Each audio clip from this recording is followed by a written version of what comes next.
So you are not able to enjoy the present moment. You are not able to be objective because of the nature of the mind is this. That is your mind, that's my mind. Your mind is like that, my mind is like that, everybody's mind is like that. Now the question is, how do we deal with it?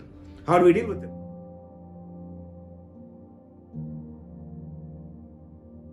Right. When we observe our restless mind, we end up overthinking and become even more restless. How do we break this cycle?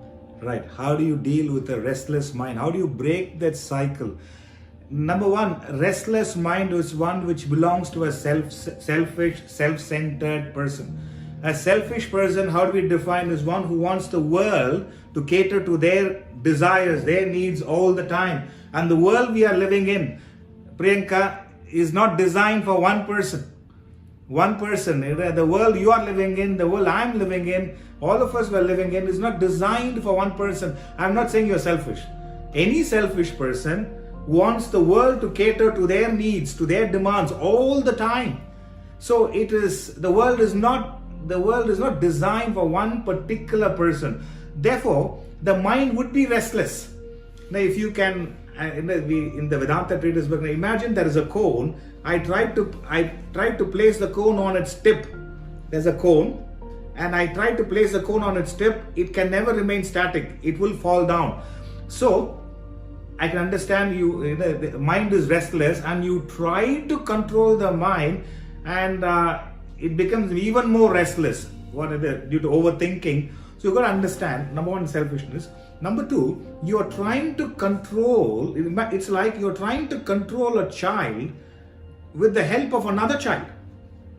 So now you have two children to take care.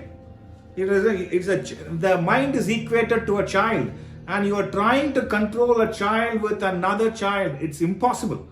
You need an adult to take care of a child, to control a child. You can't have a child to take care of another child. So you need an adult to take care of it. So there is a beautiful quote by Albert Einstein. He says, you cannot solve your problems with the same intelligence that created it. You cannot solve your problems with the same intelligence which created it. You cannot control the mind with the same mind which has made you restless. So the first step is you got to stay with that sense of restlessness. When I stay with that, you got to become aware of your restlessness. Then understand, I can't control this. See, if I go along with the mind, I can't control this. The first stage, which you could be, is you have to feel uncomfortable in that situation. You said, this is not where I belong to. This is not where I belong to. This is where, when you go to that restlessness, stay with that emotions for a while, make a firm resolve. I don't want to be in this situation scenario again. This is where you are forcefully bringing in the intellect. You're forcefully bringing in the intellect. This is where, from the standpoint of a consequence receiver, from a standpoint of a victim, you're moving into a standpoint of a position of a choice maker, a victor as such, from a victim to a victor. So the first is that awareness of that situation, and that's why if you're not even aware, it's a problem. They say an idle mind is a devil's workshop. Actually, it is an idle intellect is a devil's workshop. Your intellect, your thinking is idle. Your mind is very active, and that is a devil's workshop. So therefore, understand whatever has gone wrong. The mind is restless. You have to move. One is you got to have a firm resolve. Number two, you have to move from being selfish to unselfish. Selfishness is me and myself. Unselfishness is you are able to accommodate others' interests. The first stage should be, as long as you find one selfish person who is peaceful and happy, not be possible. Especially in this lockdown, in this kind of a scenario, you find people who are extremely selfish, very, very affected, immensely agitated. So number one, move from selfishness to unselfishness. Number two, make a firm resolve. I don't want to be in this scenario again. So what happens? The child in you is quietened by the entry of an adult. The adult takes over the reins of your life. So then you are looking for avenues to help yourself.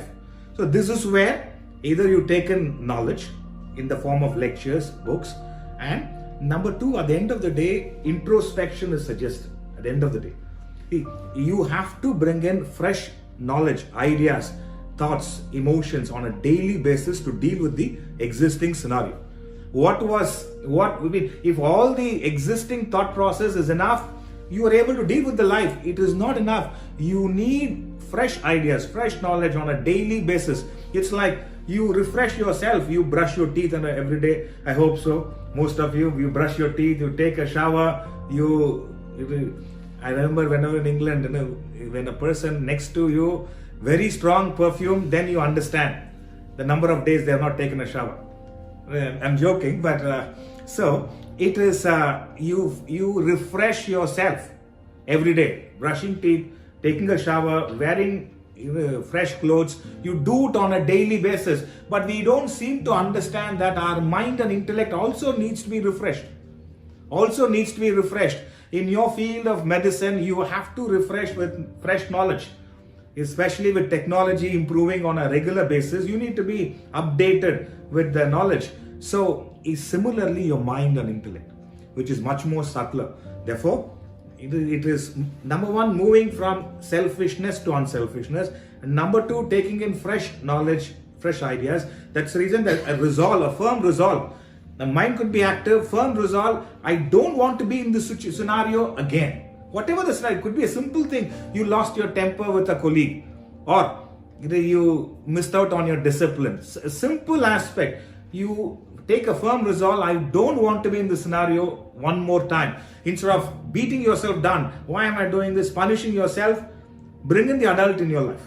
The mind will be agitated. Bring in the adult, which is the intellect, and then let it work on your mind by the way of value systems, discipline, and slowly you will be able to first reduce the restlessness, because you're moved from selfishness to unselfishness. That itself reduces the restlessness, and you're brought in the adult, which is the intellect, which is able to guide your mind, and over a period of time, you see, I'm not suggesting you will never get restless. You will become restless, but you will bounce back much faster. Then my guru used to tell us in the ashram. He says, even if you fall like a tennis ball. All of us fall. Every one of us, we do go through falls in life. Even as a seeker, even if you fall, you should fall like a tennis ball. That moment you rise up, or the bouncing back is much higher than the fall. Don't fall like a hot potato. If it is only the mind, you fall like a hot potato. Nothing can be done after that. So watch out. Be cautious. Don't underestimate the power of the mind. If you only allow the mind to control your life, I'm telling you, it will not stop until it destroys itself.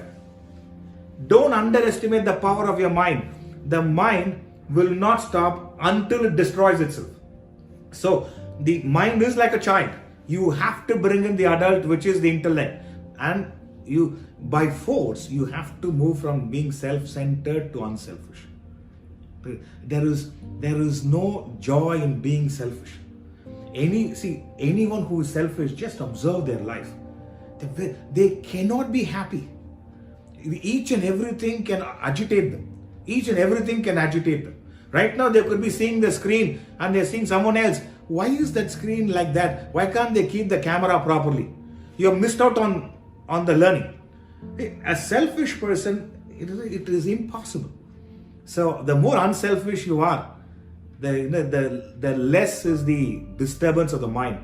And then the more you bring in the adult, the greater is the hold on your thoughts. Therefore, we will fall. I'm not saying you will never fall, but you will bounce back much faster. So therefore, previously if you are getting restless 5 times a day, with the regular practice, unselfishness, and bring the intellect, which is adult, from 5 it will reduce to 3, and then to 2, and there will be a stage where you are doing very well.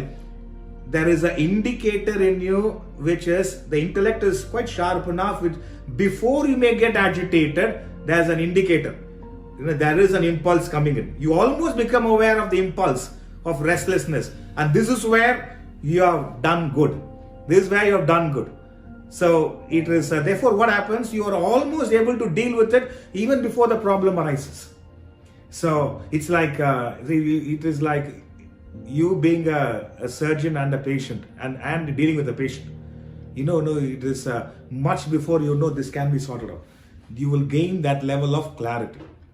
So work on it. It is not easy, but it is definitely possible to control your mind. The great Swami Vivekananda said, conquer your mind, will conquer the world. Fall a prey to your mind, you become a victim of the world. It's so easy to be a victim, but it requires a lot of courage and conviction to be a victor. And we have the potential in us, so we should never falter in this. The earlier in life you try it out, you will have a beautiful life, Priyanka. Okay? You're okay, Priyanka? Okay.